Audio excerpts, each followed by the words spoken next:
एक समय की बात है। एक हरे भरे जंगल में एक शक्तिशाली शेर रहता था जिसका नाम लियो था। वह जंगल का राजा था।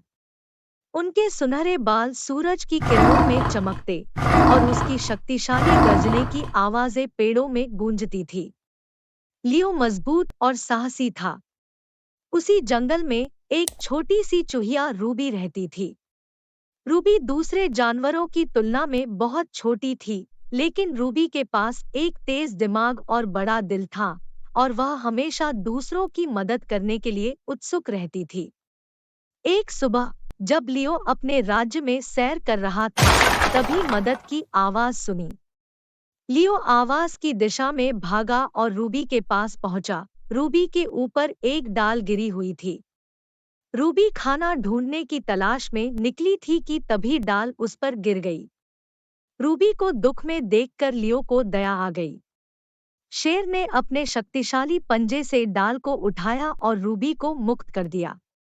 रूबी ने लियो की ओर ऊपर देखा और बोली, बहुत बहुत धन्यवाद लियो। रूबी बोली, तुमने मेरी जान बचाई।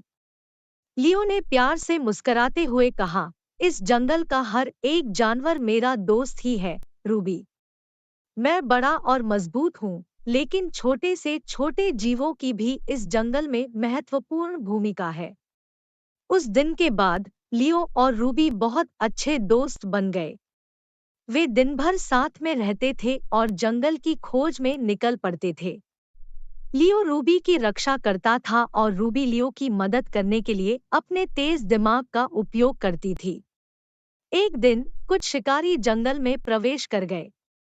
उन्होंने लियो को पकड़कर दूसरी जगह ले जाने की योजना बनाई। जब रूबी ने खतरे के बारे में सुना तो उसने अपने दोस्त की मदद करने का फैसला किया। अपनी जंगल की जानकारी और चतुराई का उपयोग करते हुए रूबी ने एक योजना बनाई। उसने पेड़ों में बैठे पक्षियों से लेकर जमीन पर रहने वाले सभी जानवरों की मदद ली।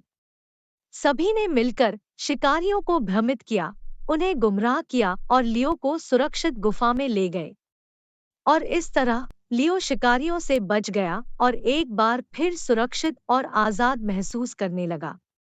लियो ने रूबी की तारीफ की और बोला, रूबी तुम छोटी हो, लेकिन तुम एक असली दोस्त हो।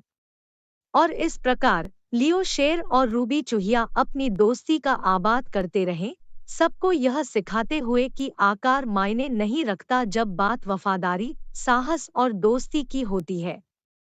उनका रिश्ता सबको सिखाता है कि असली शक्ति दिल और दिमाग से आती है।